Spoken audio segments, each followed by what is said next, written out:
In this unit, I want us to think about what key account management actually is. What is it trying to achieve? And then let's think about the implications of this definition. And once again, it'll be the implications that I want us to focus on, not just the issues themselves. Interestingly, although we all talk about key account management or strategic account management as though it were a well understood term, there is no common definition. And if you look at the literature, you'll find a number of different attempts at definition. I don't want us to spend a great deal of time worrying about definitions. So to avoid the problem, I want to give you our definition, which I'm hoping will make you happy, or at least you'll be happy to accept, and then we can explore what this means. So here's our definition. Key account management is the achievement of long-term profitable business growth by building long-term depth relationships with your most important current and potential customers by ensuring that the customer is measurably better off doing business with you. Once again, key account management is the achievement of long-term profitable business growth by building long-term depth relationships with your most important current and potential customers by ensuring that the customer is measurably better off doing more business with you.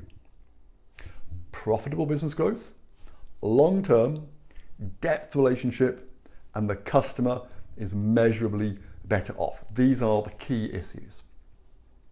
So let's now think a little bit about the implications. The first point is that we're looking at the long term. Key account management is based on growing business relationships, and this takes time. You can't just develop a complete trusted relationship in the next 12 weeks.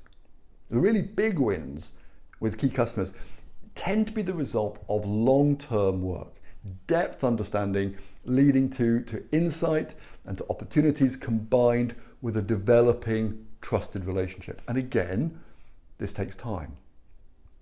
We use a planning horizon of at least 2 years in key account management.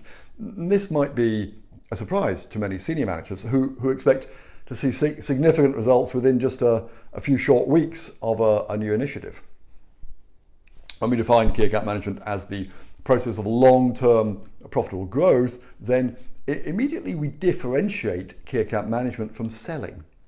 Selling tends to be a shorter-term activity, reacting to immediately generally operational needs expressed by a buyer, whereas account management is a strategic activity proactively focused on increasing customer value, and it engages with a much wider range of senior customer managers from across the business.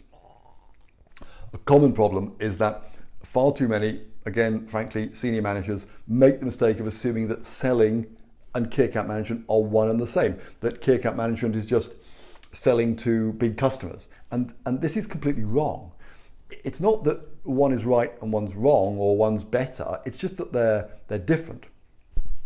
There are many important differences between selling and key account management, and we're going to explore some of these further in another module in this foundation series. But for now, let's just note one important difference. When we define key account management as the process of achieving long-term profitable business growth, we mean that we must grow both the sales revenue and at the same time the margin with the customer. Sales and margin must grow at the same time. This means that the traditional sales model of growing revenue at the expense of margin, giving discounts to win volume, well, that won't work. In the sales process, it's quite usual and often expected that we'll exchange volume for margin. The more you buy, the cheaper becomes the price, for example.